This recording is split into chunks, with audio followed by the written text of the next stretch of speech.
Para sa Eat Bulaga under TVJ Facebook page may 4.2 million followers at sa It's Showtime naman po na may 20 million followers. So sa oras na 1:42 PM ang It's Showtime po ay may kasalukuyang segment na Tawag ng Tanghalan. So hanapin po muna natin ang live ng It's Showtime. Samantalang ang Eat Bulaga naman po sila ay may kasalukuyang segment na Gimme 5. So dito makikita po natin na ang It's Showtime po ay may 1,400 viewers samantalang ang Eat Bulaga may 2,600 live viewers. So again, sa oras na 1:42 PM, ang It's Showtime po ay may 1,400 viewers samantalang ang Eat Bulaga po ay may 2,600 live viewers. So dito makita po natin na ang pagitan po ng dalawang noontime program ay 1,200 viewers at pabor po dyan ang Eat Bulaga. So magawi tayo sa TV Network YouTube channel ng dalawang noontime program.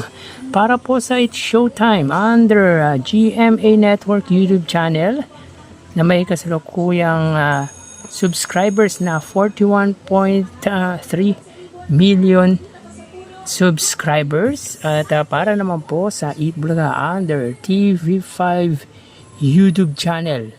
So wait lang po mga kaparokya, na may kasalukuyang subscribers na 2.81 million subscribers. So sa oras na 1:43 PM ang It's Showtime under GMA, sila po ay may 26,000 viewers.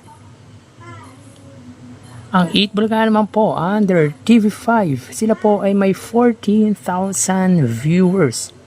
So again, sa oras na 1:43 PM ang It's Showtime under GMA, sila po ay may 26,000 viewers at ang Eat Bulaga naman po under TV5 ay may 14,000 live viewers. So as you can see guys, ang angat po dito ay ang GMA against sa TV5 ng 12,000 viewers.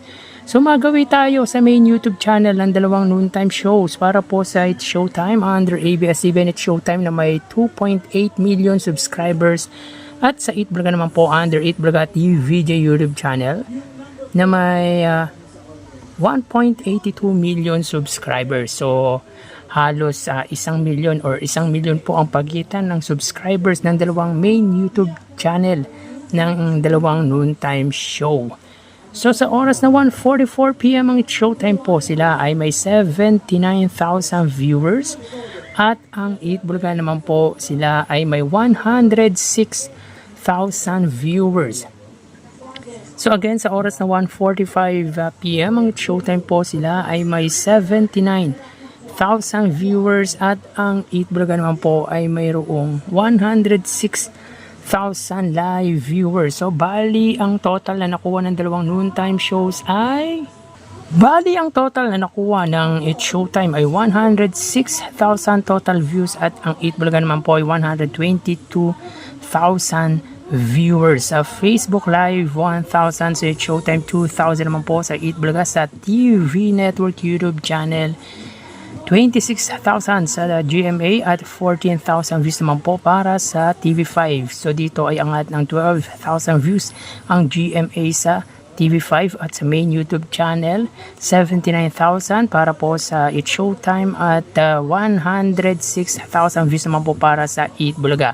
So sa main YouTube channel ay lamang po ang Eat Bulaga ng 27,000 sa It's Showtime. So again, ang total po na nakuha ng It's Showtime ay 106,000 viewers at ang Eat Bulaga ay 122,000 viewers. So dito mga kaparokya ay lamang overall ang Eat Bulaga against sa It's Showtime ng 16,000 viewers. So meaning mga kaparokya ay wagi, kumbaga pinataob nga po ng Eat Bulaga ang It's Showtime when it comes sa online viewership ngayong araw po ng Sabado at sa oras po yan na 1:47 PM at sa segment na Tawag ng Tanghalan para sa It's Showtime at Gimme 5 naman po para sa Eat Bulaga. So again, ulitin natin mga kaparokya, ang iniangat po ng It's Showtime or ng Eatbulaga sa It's Showtime ay 16,000 total views.